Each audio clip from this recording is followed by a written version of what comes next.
What up everyone? Today on this lovely day we will be counting down the 5 worst abilities ever in Bloons TD Battles.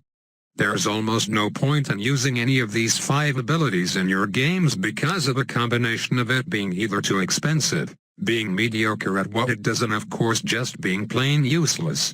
Let us not waste any time and just right into it.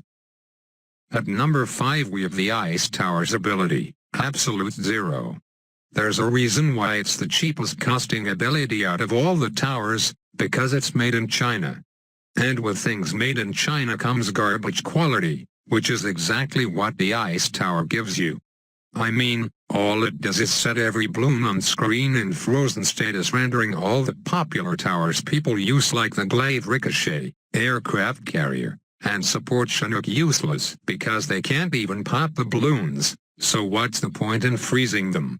Not to mention the ability itself doesn't even pop any balloons, so technically all you're doing is stalling your death for another 3 seconds.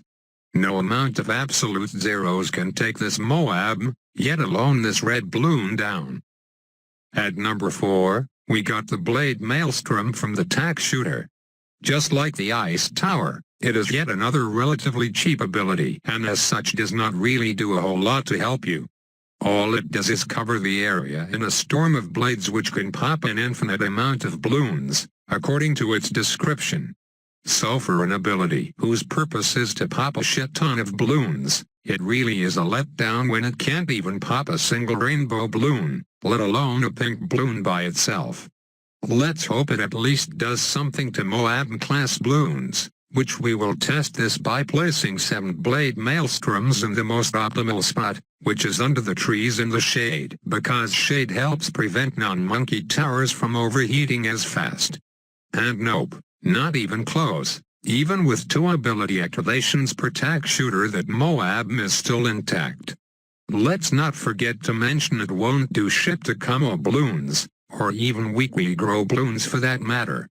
So at the end of the day this is a useless ability in my books. Its only positive is group popping power for green balloons, but why not just get lightning wizards instead, which cost the same price and you don't have to rely on an ability. Number 3, the Technological Terror. Now you might be wondering why I'm putting this here, because destroying literally and utterly everything sounds like a pretty useful ability, doesn't it? Sure it is, until you take a look at the $25,000 price tag and suddenly that seems like a big waste of money. Look at it this way. First off, it can't even obliterate camo balloons, which is absolutely ridiculous, because without the Tech Terror upgrade, super monkeys can spot camo balloons just fine. So essentially you're paying $25K for a downgrade in your camo balloon popping abilities.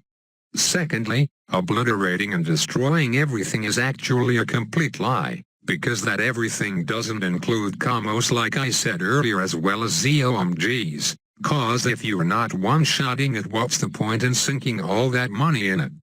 Just get a first strike to take care of it, or even a ground zero, which compared to the Tech Terror costs 10k less, has infinite range, and also takes out camo balloons. Yes, including the deadly regrow reds, if you've seen my 16 methods. The Tech Terror is simply outclassed by better alternatives, hence why it takes the number 3 spot. And now for number 2, the Super Monkey Fan Club.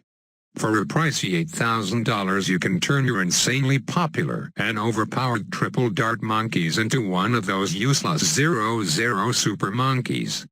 If you're not convinced from what I said already that it's bad, then let me give you an example.